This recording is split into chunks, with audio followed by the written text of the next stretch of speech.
médica, mas antes de tudo eu sou bisneta, neta, filha e mãe de futuros boiadeiros. A primeira lembrança que eu tenho é a do meu pai, que é com quem eu convivia. E eu me lembro, pequena, quando ele chegava em casa extremamente feliz, contando quanto que a boiada tinha dado na balança, no frigorífico. Hoje deu 22 arrobas, 20 arrobas, 21 arrobas, nunca abaixo disso. Eu tenho certeza que meu pai, antes de tudo, ele olhava a balança. Ele criava o animal para que houvesse resultado na balança. E havia dois destinos, principais dos animais que a minha família cuidava. Primeiro, o criador. O criador que comprava aqueles animais, aquela boiada, tinha que ter lucro para poder voltar. Então tinha que ser animais excepcionais, bons de carcaça, funcionais, para que ele pudesse ter resultado, ter lucro e voltar. E o segundo era a balança, era o frigorífico.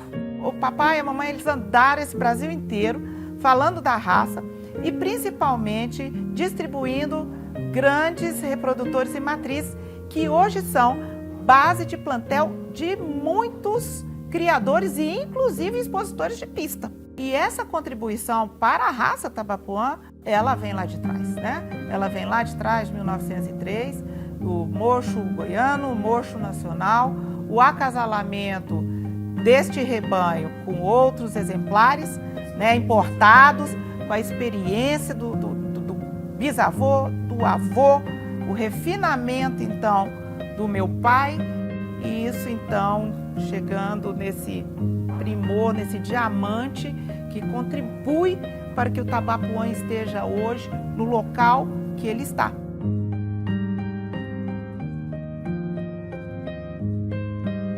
E num determinado momento da vida do meu pai, ele começou a me chamar de volta. Eu havia perdido o meu irmão, então ele começou a falar assim para mim. Ele encostava em mim e falava assim: minha filha, vem aqui me ajudar. É tão mais fácil engordar boi que emagrecer o povo. Essa era a frase dele, era uma frase absolutamente sedutora, que a gente dava gargalhadas, Porque de fato E aí, infelizmente, a vida levou antes que eu pudesse ajudá-lo. E talvez alguns de vocês vão compreender algo que me toca. Uma voz de dentro, muito forte,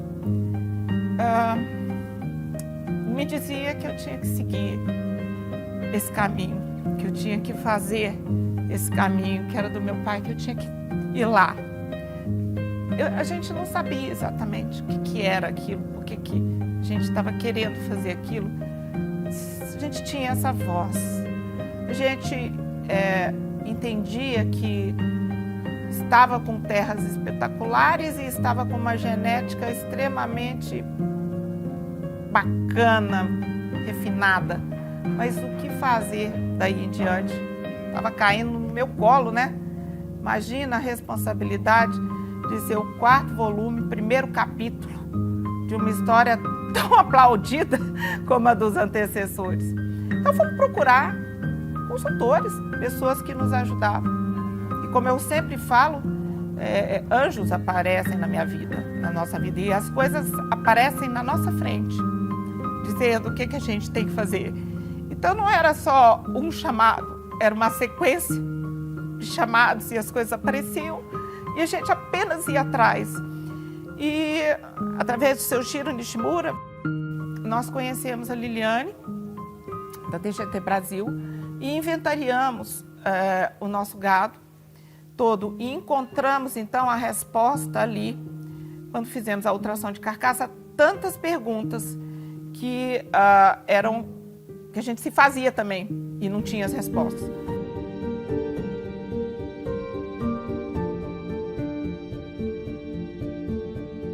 A gente viu que era porque um gado que tinha uma carcaça espetacular, com uma OL superlativa, com uma cobertura de início ao fim, que é o EGS, que também está relacionada à precocidade, então nosso gado é precoce e longevo.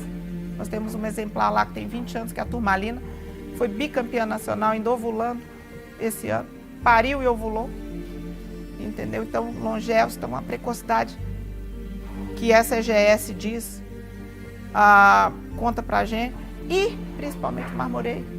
E o marmoreio, então, foi encontrado 16% desse rebanho, um verdadeiro tesouro. E com isso nas mãos, nós falamos, meu Deus, olha aqui. Então não era todo o rebanho que tinha o marmoreio. O rebanho todo ele tinha um maol. Quer dizer, os meus antecessores souberam fazer a carcaça, souberam fazer muita carne, mais carne do que osso, inclusive. Eles sabiam, eles conheciam o rendimento de desossa, antes do frigorífico. E hoje, agora, a gente consegue ver o animal vivo. A gente consegue ver ele através desse ultrassom de carcaça, o que a gente pode estar entregando para o frigorífico.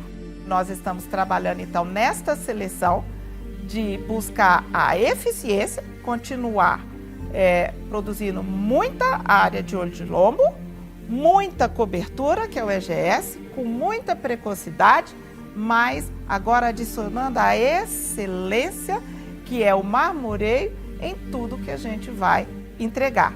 Então, nós imaginamos que nos próximos 10 anos, todo o nosso rebanho estará marmorizado. Nós ainda estamos há 2 anos e meio desse processo, mas a segunda geração já se provou um resultado de 80% de assertividade. Nós melhoramos agora, já nessa nossa segunda desmama, meia arroba na desmama das fêmeas e uma arroba na desmama dos machos. A Balsas Onda Verde hoje quer contribuir para a excelência, para a melhoria da carne de qualidade no Brasil. Junto com os confrades da Confraria da Carcaça, junto com tantos outros cientistas que estudam para que o nosso país tenha uma carne de excelência, não só mais carne, mas uma carne que possa ganhar mercados internacionais de relevância, como mercado europeu, mercado americano, mercado árabe, nós precisamos fazer diferente. Quem cria tabapuã simplesmente se apaixona, porque o animal vem até você não precisa ir lá, ele vem te cumprimentar, ele vem contar a historinha dele para você daquele dia, entendeu? Você entende o que aquele animal... Eu percebo, é incrível o dia que ele está mais triste, o dia que ele está mais alegre, o dia que ele está interessado no vizinho, é da hora. O animal fala com a gente. É só, como dizem as pessoas que entendem melhor no açougue, nos frigoríficos, a carcaça fala, mas o tabapuã, ele conversa com você. Eu estou muito feliz, eu sou no meio da minha alegria, existem as emoções, né? Eu choro por qualquer bobagem, mas é um choro de emoção, eu reconheço, toda vez que eu atravesso, hoje não temos mais uma Balsas, hoje a gente tem uma ponte que nos leva até a nossa fazenda, mas toda vez que eu atravesso aquela ponte, eu me lembro dessas pessoas espetaculares que construíram tudo isso. Não tinha celular, não tinha trator, tinha só carro de boi, e levavam tudo nas costas, dormiam ao relento, e construíram isso tudo. Esses caras eram os caras, viu? E tinha esse olhar, né, que sabia tudo por dentro. E eu admiro e aplaudo.